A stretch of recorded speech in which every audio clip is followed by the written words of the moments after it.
한번 따라할까요? 영적 함정을 피하려면, 영적 함정을 피하려면 이런 제목으로 하나님의 말씀을 증거토록 하겠습니다. 혹시 여러분들은 비행기도 다니는 이 항로가 있음을 알고 계십니까? 비행기 길이 있습니다. 알고 계세요? 제가 공군 병장 출신인데 제가 관제특기였습니다.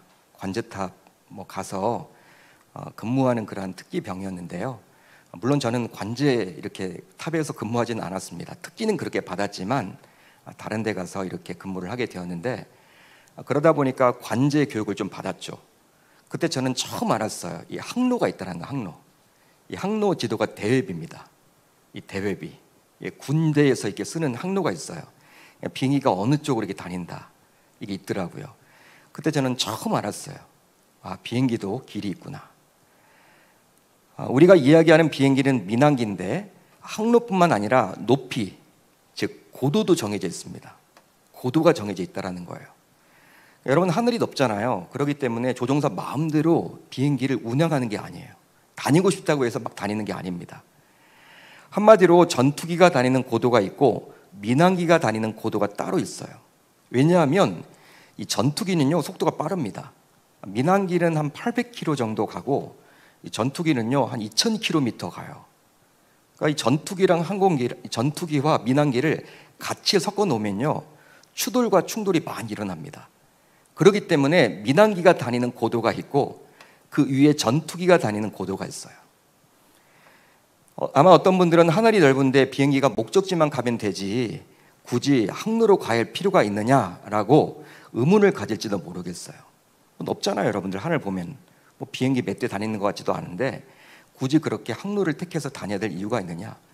예를 들어서 서울에서 제주도 가기만 하면 되는 거 아니냐, 빠른 지름길로 가면 되는 거 아니냐, 이렇게 생각할지도 모르겠어요. 하지만 정해진 항로와 고도는 이미 수없이 많은 비행기가 다녔던 길이기에 기상 변화 등을 예측할 수가 있습니다. 하지만 새로운 항로를 택해서 비행하게 되면요 자칫 위험에 빠질 수도 있다는 거예요. 그러니까 하늘에서는 어떤 일이 일어날지 몰라요. 갑자기 천둥이 칠 수도 있고 번개가 칠 수도 있고 휘오리 바람이 일어날 수도 있습니다. 그런 상황 가운데 대처를 좀 하려면요 다녔던 길은 우리가 해봤잖아요. 여러 비행기가 다녀봤기 때문에. 그러니까 조종사들도 익숙한 거죠. 그러니까 조종사들의 이야기를 들어보면요 다녀보지 않은 항로는요 본인도 겁이 난다는 거예요.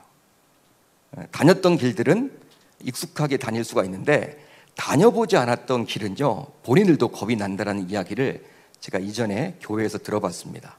이 조종사, 이 기장님들을 통해서 제가 들어본 기억이 나요. 더욱이 실제로 우리 국민들에게는 비행기 추락과 관련된 아픔이 있죠. 아픔이 있습니다. 바로 1983년 9월 1일 구소련인 현 러시아의 전투기가 대한민국의 민항기라고 하죠. 대한민국의 민항기를 격추해서 탑승자 269명 모두를 죽게 한 사건이 발생했죠. 칼기 추락 사건. 아마 기억하실 거예요. 연세가 있으신 분들은. 피격 항공기는 대한항공 007편이었는데 공격한 것은 구소련의 수호이 15 전투기였습니다. 이 비행기는 뉴욕의 존 F 케네디 국제공항을 이륙해 한 후 알래스카의 앵커리지를 경유해서 일본 상공을 지나 서울 김포 국제공항으로 갈 예정이었어요. 당시는 인천공항이 없었기 때문에 이 김포공항이 우리나라의 국제공항 역할을 했죠. 그러나 사할린섬 근처에서 미사일을 맞고 깊은 바닷속으로 추락을 했습니다. 그때 냉전 시대였어요. 미국과 소련이 붙었습니다. 그런 상황 가운데 추락이 일어난 거죠. 여러분, 당시 전투기가 민항 항공기로 미사일을 이렇게 발사했다는 그 자체도 충격이었습니다. 전 세계는 다 충격이었죠. 어떻게 그럴 수가 있느냐. 그런데 왜 하필 칼기가 정해진 항로로 가지 않고 소련 상공으로 날아갔는지도 미스테리로 남아있기 때문에 지금도 여러 가지 음모론이 제기되고 있는 상황이에요. 왜 그랬을까? 아니, 분명히 항로가 있을 텐데 이 알래스카의 앵커리지 국제공항에서 이 대한민국의 김포국제공항으로 오는 항로가 정해져 있는데, 그럼 일본 상공으로 지나가야 되는데 같은 우군, 같은 이렇게 일본 상공으로 와야 되는데 왜 소련 쪽으로 붙어서 비행기가 이렇게 오게 되었을까? 많은 사람들이 의심을 지금도 갖죠. 그 이유가 뭐냐? 그만큼 하늘이 높다고 해서 무작정 비행기의 길이 정해진 항로가 아니라 조종사 마음대로 운행에서는 곤란함을 우리가 알 수 있는데요. 비행기가 여러분 항로를 벗어나게 되면 여러 위험을 만날 수도 있듯이 그 당시 칼기가 왜 그렇게 했을까?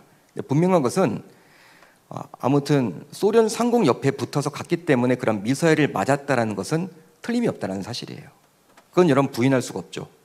그러니까 정상적인 코스로 오게 되었다면 미사일을 맞을 수가 없는데 아무튼 항로를 이탈해서 오는 바람에 그렇게 미사일을 맞게 되었다라고 생각해 볼 수 있습니다. 이처럼 비행기가 항로를 벗어나게 되면 여러 위험을 만날 수 있듯이 배도 정해진 회로로만 다녀야 합니다. 바다가 덥죠. 그렇다고 해서 배가 여러분 다니고 싶다고 해서 아무 길로 갈 수는 없다는 거예요. 바로 자칫 잘못하면 어떤 위험에 빠질지 아무도 모르기 때문이죠. 실제로 북극과 남극 주변을 항해하는 경우 정해진 길이 아니라 선장의 마음대로 갔다가 빙하등과 부딪혀서 수많은 인명피해를 입을 수도 있습니다. 더욱이 바닷속은 눈으로도 볼 수 없기에 자칫 암초 등을 만나서 배가 파손되거나 가라앉을 수도 있기 때문에 배는 항상 정해진 회로로만 운행해야만 하죠. 그게 원칙이에요. 그러니까 바닷속을 우리가 볼 수가 없잖아요. 바닷속을. 그렇기 때문에 배는 여러분 정말 정해진 그 회로, 바닷길로만 다녀야 합니다. 이처럼 항해를 하다가 암초가 어디 있는지를 안다면 충분히 피해갈 수가 있겠죠. 하지만 우리가 살아가는 인생에서는 이런 암초 같은 상황, 즉 함정을 예측할 수가 없기 때문에 미리 내다보고 피하기가 참 쉽지가 않습니다. 우리 인생이라는 게 그런 거예요. 더욱이 신자의 경우에는 수없이 많은 영적 함정을 만나기 때문에 그 영적 함정을 피하기가 결코 쉽지 않습니다. 그러나 성경은 우리에게 영적 함정을 피할 수 있는 방법에 대해서 알려주고 있어요. 알려주고 있습니다. 영적 함정을 어떻게 하면 피할 수 있느냐, 그 비법에 대해서 말을 해주고 있습니다. 바로 오늘 말씀을 통해서 바울은 설명을 해주고 있는데요. 실제로 오늘 말씀을 보게 되면 광야를 여행하던 수많은 이스라엘 백성들이 하나님이 약속하신 젖과 꿀이 흐르는 가나안 땅에 도달하지 못하고 광야에서 죽었다라고 바울은 이야기를 해주고 있어요. 어떻게 기록이 되어 있느냐? 바로 오늘 본문 5절을 볼까요? 이렇게 나와 있죠. 그들이 광야에서 멸망을 받았느니라. 멸망을 받았다. 다 죽게 되었다. 그 뜻이죠. 한마디로 광야를 성공적으로 통과하지 못하고 중도에서 탈락하고 만 것입니다. 그러니까 젖과 꿀이 흐르는 가나안 땅에 다 입성을 해야 되는데 중도에 다 탈락하고 말았어요.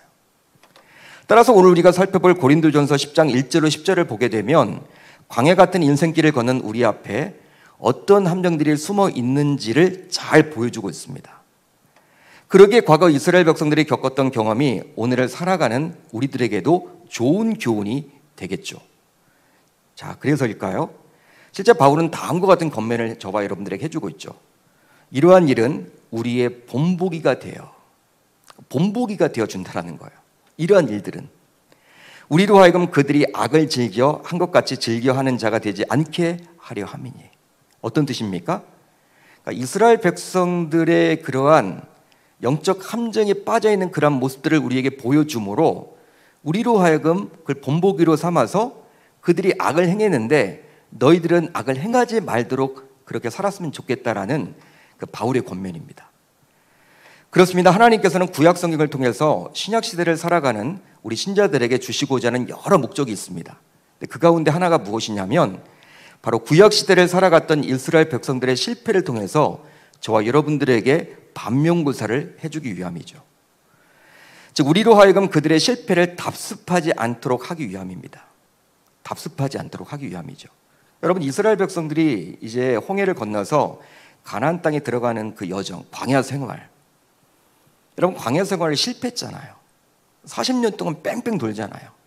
그리고 40년 원래 그 길을 가지 않아도 될 만큼 가까운 거리였는데 이스라엘 백성들이 하나님을 원망하고 불순적으로 일관하는 그들의 모습을 바라보면서 그들의 실패하는 인생을 살았거든요. 근데 그런 것들을 보면서 저와 여러분들이 반면교사로 삼아야 한다는 거예요. 그러니까 백성들의 광야 생활은요, 저와 여러분들의 인생이라는 것입니다. 그러니까 인생을 살아갈 때 어떻게 하면 승리를 살 수가 있느냐? 바로 이스라엘 백성들이 광야 생활에서 실패했던 그 반대로만 살아내면 우리가 성공할 수 있다는 것이죠. 한마디로 그들이 빠졌던 함정에 신자인 우리만큼은 빠지지 않도록 하기 위함이라고 지금 바울은 말을 해주고 있어요. 여러분, 실제로 출애굽 이후 광야를 여행하던 이스라엘 백성들은 우리 주님으로부터 특별한 은총을 경험했다고 볼 수가 있습니다. 아주 특별한 은총을 경험했죠. 즉 바다를 육지처럼 건너게 되었습니다. 여러분, 바다를 육지로 건너게 되었어요. 바다가 갈라졌습니다. 놀라운 기적이죠. 정말 제가 지난 주일에도 이야기를 했지만 이것만큼 놀라운 스펙타클한 기적은 없어요. 12km에서 한 15km 정도가 갈라지는 거예요. 바다가. 남자 장정만 60만 명, 부녀자들까지 하면 최소로 잡아도 200만 명. 근데 한꺼번에 건너가야 돼. 뒤에 여러분 바로 군사들이 따라옵니다. 시간을 여러분 오래 끌 수가 없습니다. 그러니까 이집트 왕자나 그런 영화에서 보게 되면요, 이렇게 벽으로 세워지죠, 바닷물이. 그래서 한 뭐 두세 사람 이렇게 지나가, 한 세네 명 지나가는 그러한 길 정도 이렇게 갈라졌다. 그렇게 여러분 생각하시면 안 돼요.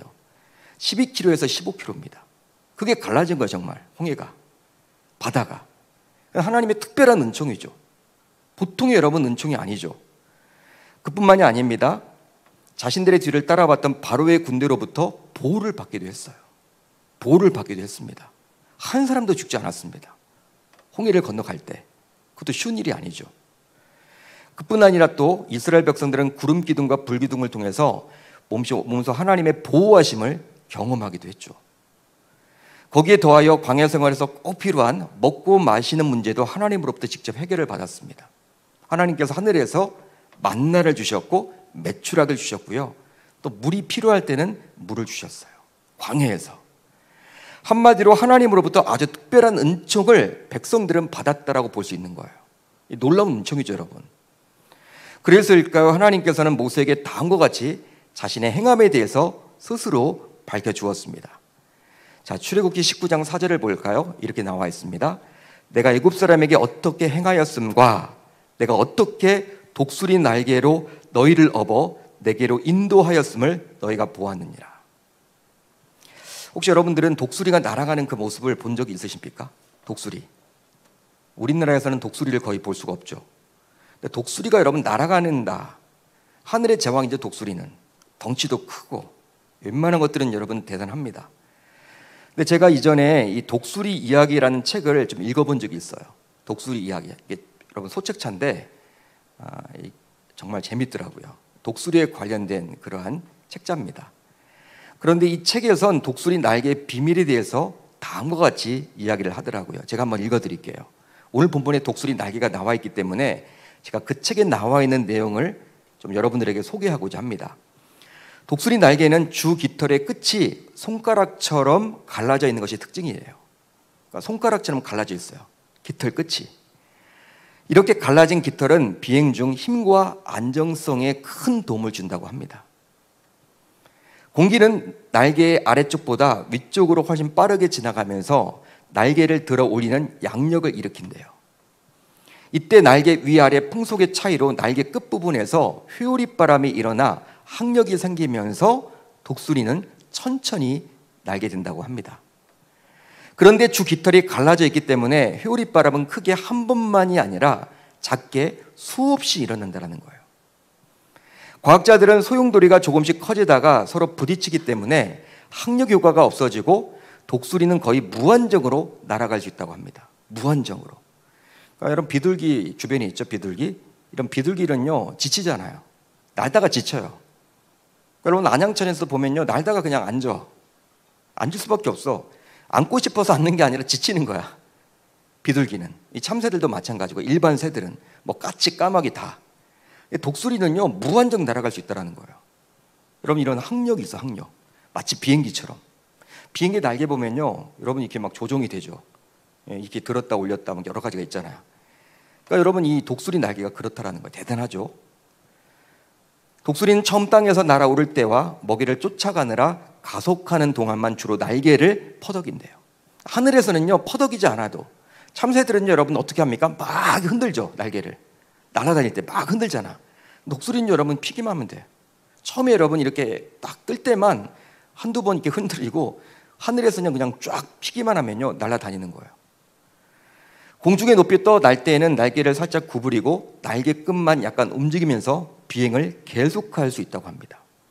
근데 속도가요 한 300km, 400km 정도 단대요. 대단하죠. 치타가 한 120km 가는데 이 독수리는요 한 300km 이상 이렇게 날아다닌다는 거예요. 또 시력이 여러분 얼마나 좋은지 몰라요. 시력이 여러분들 뭐 대단합니다. 그러니까 2km, 3km 위에서도요 이 쥐 새끼가 이렇게 들판에 이렇게 딱 있는 게 보인대. 그러니까 우리 인간과는 여러분 비교할 수 없는 이 독수리. 오늘 말씀에서 지금 모세는 이 독수리 지금 이야기를 해주고 있어요. 하나님께서 그렇게 해주셨다. 정말 독수리 날개에 이렇게 놀라운 비밀이 있는지 그 책을 읽기 전에는 제가 몰랐습니다. 그런데 방금 좀 살펴본 출애굽기 19장을 보게 되면 하나님께서 어떻게 지금 소개를 하고 있습니까? 독수리가 자신의 날개로 자신의 새끼를 실어 나르듯이 이스라엘 백성들을 날았다고 이야기를 해주고 있어요. 날았다. 자, 이 구절에 나온 업는다라는 그러한 단어는 히브리어를 보게 되면 낙하라는 단어를 씁니다. 낙하라는 단어를 쓰는데 바로 들어 올리다라는 뜻이에요. 그러니까 한마디로 이 말은 어떤 말이냐면 독수리가 날개 끝으로 바람을 일으켜 새끼를 엎는 과정을 정확하게 묘사해주고 있는 거예요. 한마디로 독수리가 자신의 새끼를 사랑하사 자신의 날개로 안전하게 업어 날랐듯이 출애굽하는 과정과 그 이후에 하나님께서는 자신의 백성인 이스라엘을 얼마나 사랑했는지를 보여주는 거예요. 그러니까 독수리가 자신의 새끼를 사랑하기 때문에 자신의 날개로 업어 나르잖아요. 그것처럼 하나님께서는 마치 독수리가 그 새끼를 그렇게 업어 나르듯이 이스라엘 백성들을 그렇게 홍해 바다를 건너게 하셨고 각종 기적과 이적을 일으켜서 그들을 지금까지 지켜주셨음을 지금 본인 입으로 스스로 해주고 있는 거예요. 따라서 이스라엘 백성들은 하나님으로부터 수없이 많은 특별한 은총을 입었다라고 볼 수 있습니다. 보통의 은총이 아니죠. 하지만 여호수아와 갈렙을 제외하곤 출애굽 1세대 모두 가나안 땅에 들어가지 못하고 광야에서 죽음을 맞이하게 되었어요. 그 내용이 여러분 우리가 방금 읽었던 5절에 나와 있죠. 그들이 광야에서 멸망을 받았느니라. 이렇게 표현을 해주고 있어요. 오직 여호수아와 갈렙 빼놓고. 그 이유는 하나님의 은혜가 없었기 때문이 아니죠. 또 광야에서 경험한 여러 가지 기적이 없었기 때문이 아니라 바로 그들이 광야에서 경험한 함정들을 제대로 피하지 못했기 때문입니다. 그것 때문에 멸망을 당한 거예요. 함정들을 피하지 못했기 때문에. 사랑하는 성도 여러분, 그렇다면 신자로서 우리는 어떻게 이런 영적 함정을 피할 수 있을까요? 오늘 말씀을 보게 되면요 4가지가 나오는데 오늘 시간 관계상 2가지만 제가 소개를 해드리려고 그래요. 4가지가 나옵니다. 첫 번째는 무엇입니까? 여러분들 쭉 보세요. 7절 이하를 보게 되시면요 첫 번째는 우상 숭배하는 자가 되지 말라라고 나와 있죠. 그리고 8절에는 어떻게 나와 있습니까? 음행하는 자가 되지 말라라고 나와 있습니다. 그리고 9절을 보면 어떻게 나와 있습니까? 주를 시험하는 자가 되지 말라라고 나와 있고 10절을 보게 되면 원망하거나 이렇게 원망하는 자가 되지 말라라고 나와 있죠. 이 4가지가 나와 있어요. 그게 주의 이게 인생의 함정이라는 거야. 영적 함정이라는 것입니다. 그것을 피해야 된다는 거야. 그런데 저는 오늘 시간 관계상 2가지만 좀 말씀을 드리려고 합니다. 우선 우상을 만들지도 숭배하지도 말아야 합니다. 한번 따라할까요? 우상을 만들지도 숭배하지도 말아야 합니다. 자, 오늘 보면 7절을 볼까요? 우리 한번 같이 읽어봅니다. 시작. 그들 가운데 어떤 사람들과 같이 너희는 우상 숭배하는 자가 되지 말라. 기록된 바 백성이 앉아서 먹고 마시며 일어나서 뛰논다 함과 같으니라. 자, 우리가 살아가는 세상에서는요 사람은 누구나 누군가의 눈치를 보게 되어 있어요. 누구나 눈치를 보게 되어 있습니다. 권력자인 정치인들조차 국민의 눈치를 볼 수밖에 없습니다. 독재자 빼놓고. 투표로 이렇게 하는 민주주의 국가에서는 아무리 권력을 가지고 있는 대통령이라 할지라도 또 장차관들 또 국회의원이라 할지라도 투표 때가 되면요 국민들의 눈치를 볼 수밖에 없죠. 정치를 해나가는 데 있어서 여론의 흐름이 중요하기 때문에 그리 하는 것입니다. 또 아무리 힘을 가진 대기업 회장일지언정 주요 주주들의 눈치를 봐야만 합니다. 일반 직장인들은 자신의 고가 점수를 매기는 상사의 눈치를 볼 수밖에 없고, 대학 교수가 목표인 학생이라면 조교를 하면서 교수의 눈치를 볼 수밖에 없어요. 솔직히 그렇습니다. 하지만 우리 신자들은 눈에 보이는 대상의 눈치를 보기보다는 오히려 눈에 보이지 않은 누군가의 눈치를 봐야만 합니다. 눈에 안 보이는 누군가의 눈치를 봐야 한다는 거예요. 신자라면. 그것이 바로 누굽니까? 여호와 하나님이시죠. 따라서 우리는 하나님의 눈치, 즉 하나님이 가장 싫어하는 것이 무엇인지에 대해서 놓쳐서는 안 돼요. 그분의 눈치를 보면서 살아가야 하기 때문에. 그러니까 우리가 하나님과의 관계에서 자녀이지만 우리는 피조물이고 그건 창조주입니다. 그러니까 자녀로서 그분은 우리를 사랑하세요. 그렇지만 우리는 항상 자녀이기 때문에 그냥 뭐든지 다 용서해 주실 거야가 아니라, 내가 아무렇게나 살아도 그분께서 나를 그냥 행복해 해줄 것이가 아니라, 항상 내가 이렇게 하는 것이 그분의 마음을 기쁘시게 하는 것인지, 그분의 마음을 슬프게 하는 것인지, 그분이 과연 무엇을 가장 싫어하는지를 우리가 놓쳐서는 아니 된다는 거예요. 바로 하나님이 가장 싫어하는 것이 무엇이냐, 그걸 여러분 우리가 알아야 돼요. 그게 무엇입니까? 우상을 만들고 그 우상을 숭배하는 짓이에요. 하나님이 가장 싫어하십니다, 우상 숭배를. 그런데 출애굽기 32장을 보게 되면 너무나도 안타까운 일이 이스라엘 백성들 사이에서 일어났죠. 바로 이스라엘 백성은 신이라고 이야기를 해요. 그러니까 금송아지를 만들어 놓고 딱 보면서 눈에 보이잖아요. 야, 이 신이 우리에서 이곳까지 인도해 준 신이다, 이런 이상한 이야기까지 한단 말이에요. 바로 이스라엘 백성들의 지도자였던 모세가 십계명을 받기 위해 시내산 위로 올라가서 한참 내려오지 않자 백성들이 그런 악행을 저질렀던 거예요. 결국 이런 광경을 모세는 보게 되었고, 하나님으로부터 받았던 두 돌판을 던져서 깨트려 버렸죠. 깨트려 버렸습니다.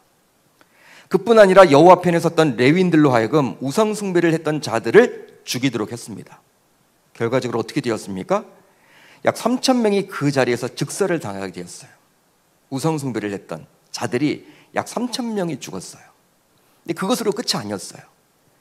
3,000명만 죽게 된 것이 아니라 금송아지를 만들어 놓고 춤추며 경배한 모든 사람들이 어떻게 되었습니까?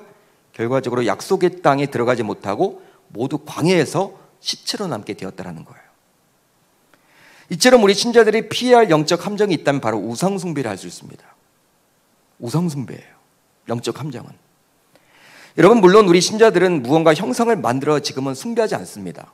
저와 여러분들 가운데 분명히 뭔가 형상을 만들어서 섬기지 않죠, 여러분. 그런 사람들은 거의 없습니다.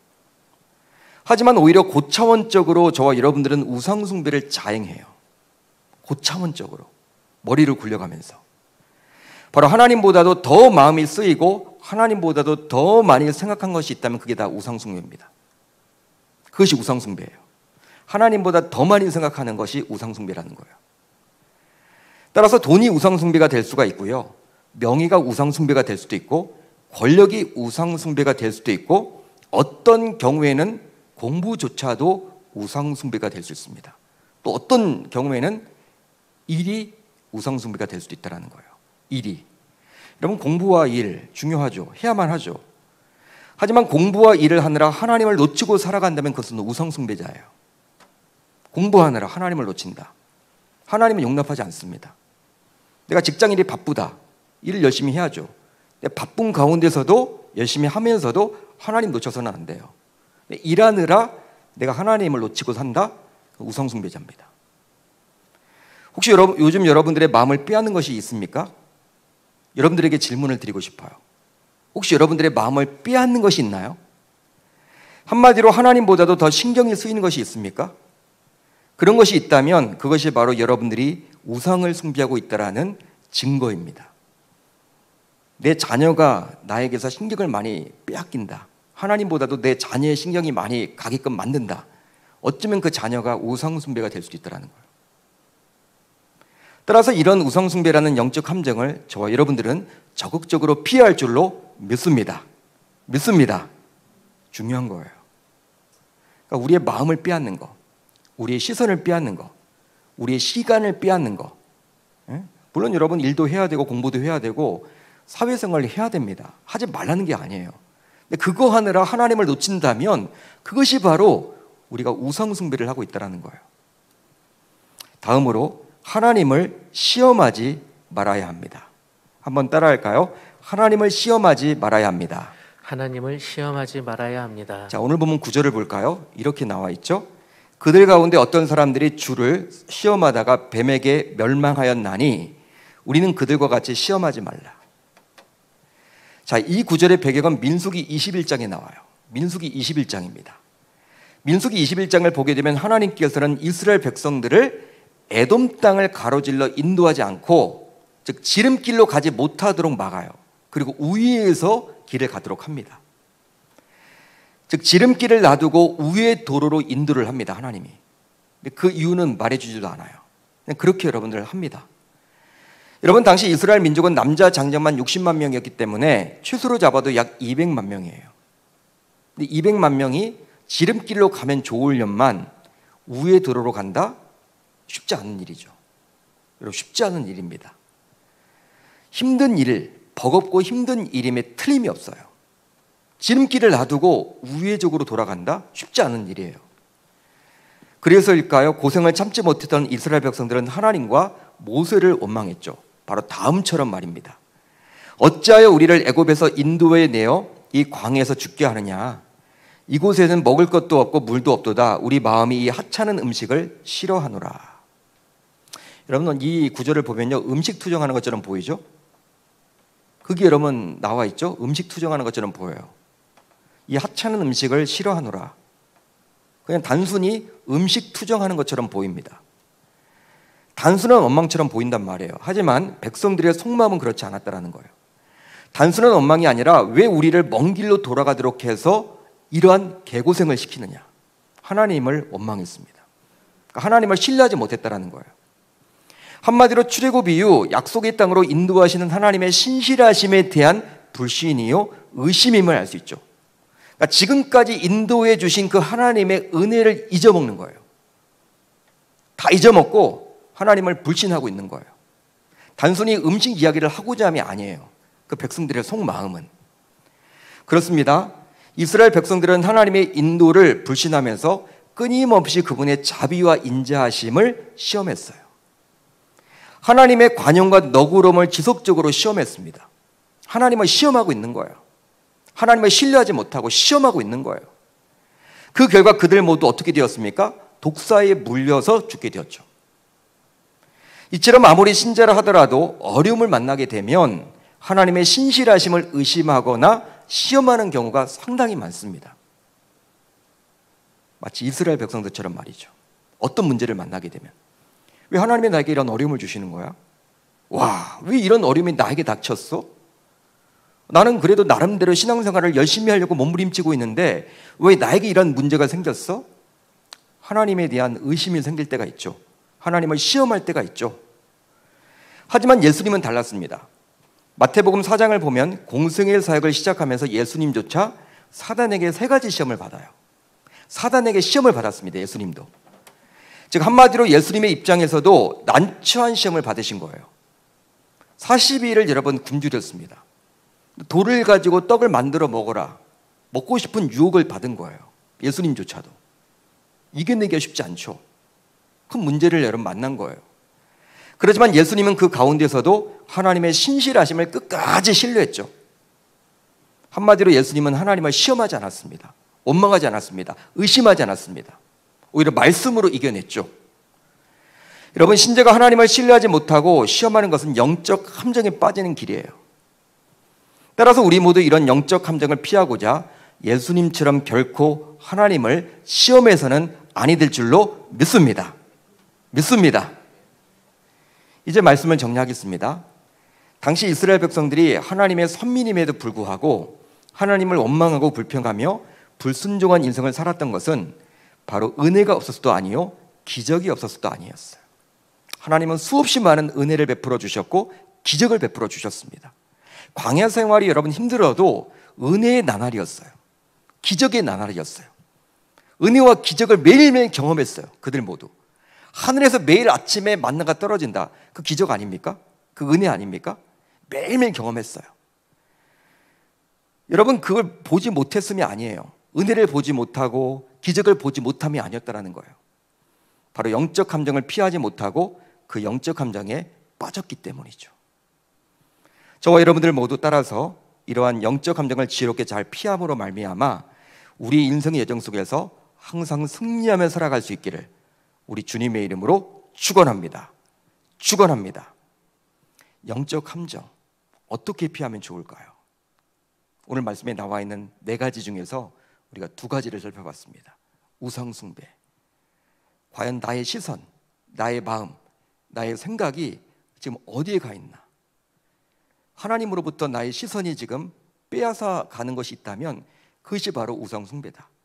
하나님보다도 하루 24시간 가운데 더 많이 생각하는 것이 있다면 그것이 우상 숭배가 될 수 있다. 청년들 가운데서도 이제 여자친구, 남자친구 사귈 때에도 하나님보다도 그쪽에 시간이 더 많이 빼앗긴다. 그게 여러분 자칫 잘못하면 우상 숭배가 될 수 있다는 거예요. 공부 자체도 우상 숭배가 될 수 있고 돈 버는 것 자체도 우상 숭배가 될 수 있고 그 자체가 나쁘다라는 게 아닙니다. 실질적으로 우리가 유튜브를 많이 본다. 유튜브에 여러분들 우리의 시선을 많이 빼앗긴다. 유튜브라는 게 여러분 얼마나 유익합니까? 설교 말씀도 들을 수가 있고 좋은 것들을 많이 할 수 있는데 그게 아니라 단순한 다른 것들 때문에 하나님을 놓치기 쉽다? 그게 여러분 우상 숭배가 될 수 있다는 거예요. 저와 여러분들은 이런 영적 감정에 빠져서는 아니 되겠죠. 또 한 가지는 무엇입니까, 여러분들? 오늘 말씀에 나와 있듯이 바로 무엇입니까? 시험. 하나님을 시험해서는 안 돼요. 하나님을 신뢰하십시오. 어떤 상황 속에서도 하나님을 시험하거나 의심해서는 아니 된다는 거예요. 백성들은 의심했어요. 오늘 말씀에 나와 있죠. 바로 그것이 바로 그들의 영적 감정이었습니다. 이제부터 저와 여러분들은 그렇게 살지 않겠다라고 다짐하고 결단하는으로 말미암아 이런 영적 감정을 잘 이겨내므로 이 땅에서 승리하며 살아낼 수 있기를 우리 주님의 이름으로 축원합니다.